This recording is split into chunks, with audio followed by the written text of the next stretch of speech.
सुप्रभात, good morning दोस्तों। Divine प्रभु channel पर आप सभी का स्वागत है।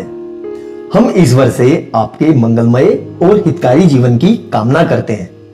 दोस्तों, आज मैं आपको तिरुपति बालाजी मंदिर का वास्तविक नाम क्या है उसके बारे में बताऊंगा। साथ ही इस मंदिर के रहस्यों के बारे में भी जानेंगे। तो चलिए वीडियो को प्रारंभ करते हैं। दक्षिण भारत के बहुत सारे आकर्षक मंदिरों से सुसज्जित है। साथ ही इन मंदिरों की आकृति, उनकी बनावट कुछ इस प्रकार से है कि वहां पर प्रवेश करते ही एक अद्वितीय अनुभूति होती है। उनमें से ही एक अनोखा मंदिर है तिरुपति बालाजी का, जो न केवल भारत बल्कि विश्व के अनेक देशों में भी प्रसिद्ध है। यह भारतीय वास्तु कला और शिल्प कला का उत्कृष्ट उदाहरण है। आंध्र प्रदेश के चित्तूर जिले में स्थित तिरुपति बालाजी मंदिर भारत के मुख्य तीर्थ स्थलों में से एक है। इसका वास्तविक नाम श्री वेंकटेश्वर मंदिर है, क्योंकि यहां पर भगवान वेंकटेश्वर विराजमान है, जो स्वयं भगवान विष्णु है।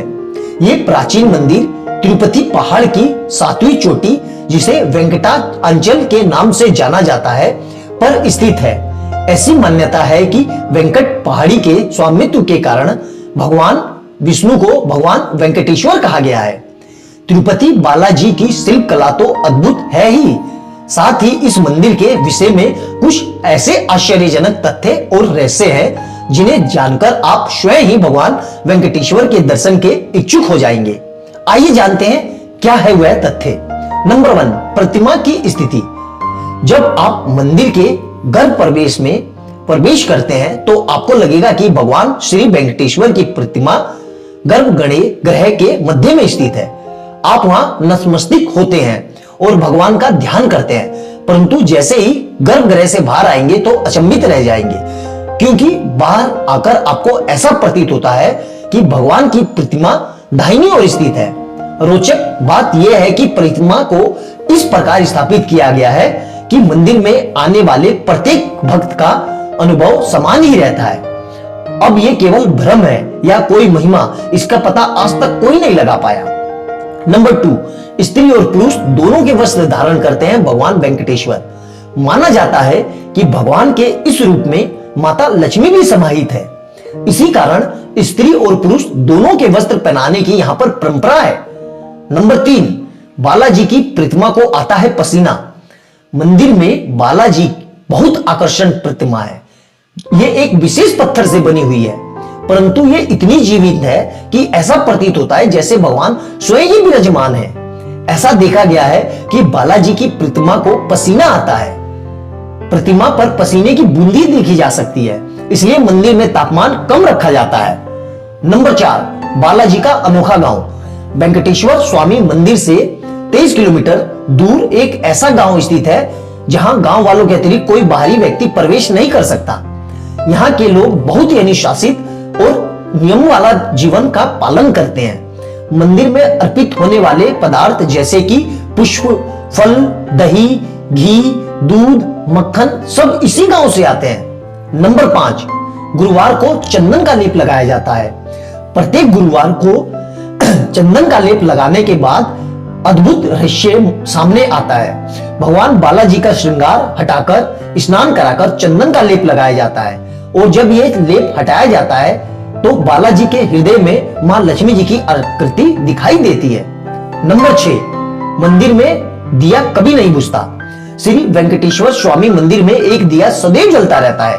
आश्चर्यजनक बात यह है कि इस दिया में कभी भी तेल या घी नहीं डाला जाता। यहां तक कि यह भी नहीं ज्ञात है कि दीपक को सबसे पहले किसने और कब प्रज्वलित किया था।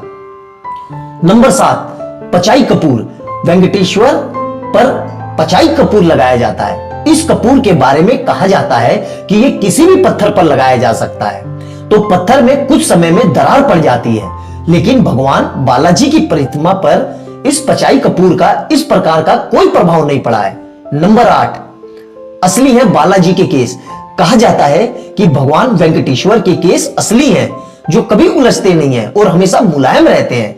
यह भी एक अचंभा ही है कि एक प्रतिमा पर लगे बाल असली कैसे हो सकते हैं। नंबर 9, मंदिर में रखी अद्भुत छड़ी। मंदिर के दाहिनी ओर एक छड़ी रखी हुई रहती है। ये वो छड़ी है जिसने कभी बचपन में बालाजी की पिटाई की गई थी। कल्पना कीजिए, ये वो छड़ी है जिसने भगवान को स्पर्श किया था। पिटाई लगने से इस छड़ी से भगवान की ठुड्डी में चोट लग गई थी। इस चोट पर चंदन का लेप लगाया गया था, इसी कारण उनकी ठुड्डी में चंदन का लेप लगाया जाता है।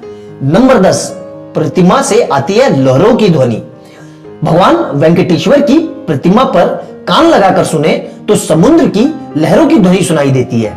ऐसा भी कहा जा सकता है कि भगवान की प्रतिमा सदैव नम रहती है।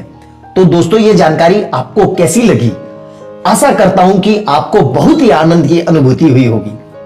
ऐसी ही अद्भुत और अलौकिक पौराणिक कथाओं के बारे में जानने के लिए तथा सनातन धर्म के देवी देवताओं और हिंदू धर्म के देवी देवताओं के बारे में जानने के लिए हमारे चैनल को लाइक एंड सब्सक्राइब कीजिए और आप भी कोशिश करिए कि जल्द से जल्द आप भगवान बालाजी के दर्शन करने आए।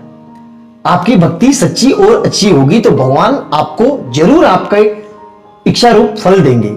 मिलते हैं दोस्तों अगली वीडियो में एक नई पुरानी कथा के साथ। बाय बाय दोस्तों।